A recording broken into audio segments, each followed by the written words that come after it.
किसी ने सच कहा है कि जीते जी कभी इंसान की प्यास नहीं बुझती है, इसीलिए तो उसकी अस्थियों को नदियों में बहाया जाता है।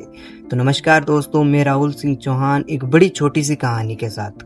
आज की कहानी एक गुरुकुल की है। एक बार एक गुरुजी ने अपने दोनों शिष्यों से कहा कि उस पहाड़ी पर मेरा एक मित्र रहता है, तुम दोनों जाओ और एक बार उससे मिलकर आ जाओ। तो उन्होंने कहा कि जो आ गया गुरुदेव। तो फिर गुरुजी ने कहा कि रुको, ये 2 बोरे हैं, ये भी अपने साथ में लेकर जाओ। इनमें से एक बोरा खाली है और एक में कुछ राशन का सामान है। तो जो एक मित्र था वो थोड़ा चतुर था, तो उसने कहा कि मैं खाली बोरा ले लेता हूँ, कौन रास्ते में इतना बोझ ढोएगा। तो जो दूसरा बचा था वो दूसरे शिष्य ने ले लिया। तो उन्होंने कहा कि अब जाओ और जो राशन वाला बोरा है उसमें से राशन गांव में बांटते बांटते जाना। तो उन्होंने कहा कि जो आ गया गुरुदेव। फिर दोनों निकले तो आगे जाकर एक गांव आया, उसमें कुछ लोग थे। उसमें से बोरे में से उसने थोड़ा बहुत राशन उन लोगों में बांट दिया। फिर आगे गए तो एक और गांव आया, तो वहां पर उसने थोड़ा और राशन बांटा तो बोरा आधा खाली हो गया। उसमें से फिर दूसरा मित्र था जो आगे जंगलों में गया, तो वहां पर उसे कुछ चांदी के सिक्के दिखाई दिए।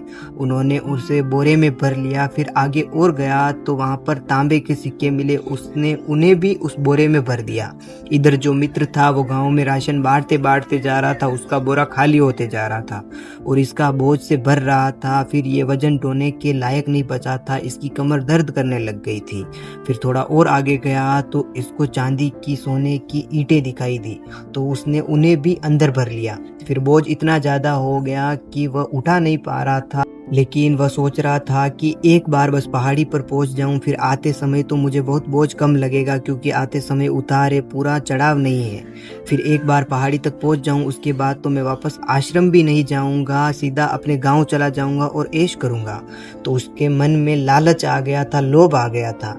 फिर ये मित्र था जो बांटते बांटते गया राशन और उसका बोरा खाली हो गया था। वह पहाड़ी से गुरुजी से आसानी से मिलकर वापस आ रहा था, तो उसने रास्ते में देखा कि उसका मित्र घायल पड़ा है और बोझ ढोने की उसकी क्षमता नहीं है। फिर उस सामान के साथ उसने उसकी मदद की और उसे गुरुजी के आश्रम तक लेके आया। उसे सब बात बताई गुरुजी ने।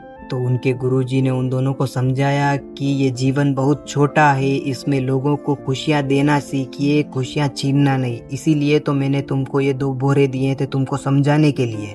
तो दोस्तों, इस कहानी से हमें यही सीख मिलती है कि लोभ लालच के चक्कर में ना पड़े और भगवान ने जितना दिया है खुश रहें और मेहनत करके कमाएं। तो आशा करता हूँ कि आपको एक छोटी सी कहानी अच्छी लगी होगी। तो वीडियो को लाइक और चैनल को सब्सक्राइब करना मत भूलना।